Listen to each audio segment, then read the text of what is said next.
於是，你平時有冇玩開電腦、手機或 iPad 㗎？當然有啊！我好鍾意上網睇資訊、吸引資料，可以增加我個課外知識。咁你玩嘅時候，知唔知要注意啲咩㗎？要注意啲咩啊？咁我話你知啦，我哋要培養有良好嘅資訊素養，咁樣先玩得安心同安全㗎。資訊素養係咩嚟㗎？不如我播放一套片，等你認識下咩叫做資訊素養啦。去片。大家好，歡迎收睇資訊素養與倫理網上課程。呢一個課程會簡單咁介紹一下我哋喺使用資訊科技嘅時候所應該有嘅素養同埋倫理。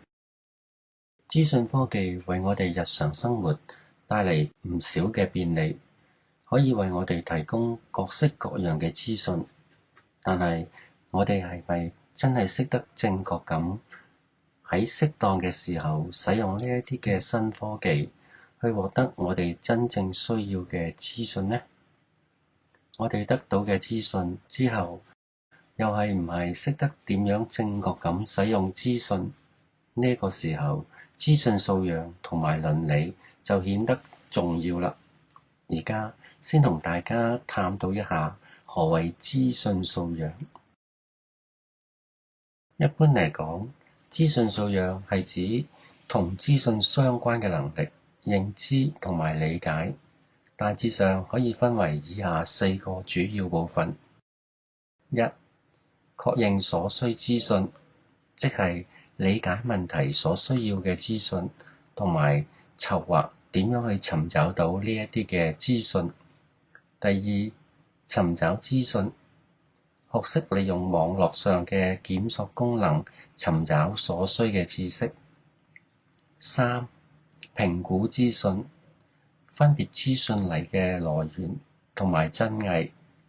4、應用資訊，對於資訊版嘅認知同埋理解。今日大家面對住嚟自四方八面嘅資訊，當中存在咗一啲嘅虛假、不確實，甚至係惡意嘅謠言。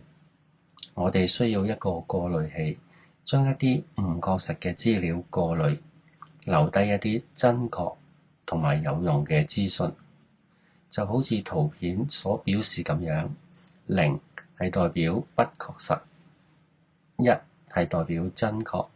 經過過濾之後，剩低嘅就係我哋真正需要嘅資訊啦。資訊科技嘅急速發展，使我哋有時好難去分別資訊嘅真偽。點樣去評估資訊嘅真偽性同埋可信性，其實係可以依循 CLAS 原則去評估嘅。CLAS 原則係指4個唔同嘅評估資訊嘅準則，包括 C 代表 credibility 權威性， A 代表 accuracy 正確性， R 代表 reasonableness 合理性， S 代表 support 證據力。老記估唔估到呢4個準則嘅意思呢？我哋會喺往後嘅課堂為大家講解呢4個準則。經過前面嘅介紹，相信大家對資訊素養同佢嘅重要性都有咗初步嘅了解。我哋下一堂會同大家探討一下虛假資訊。下堂再見啦，拜拜。本教材由新界西長者學院聯網提供內容同埋製作。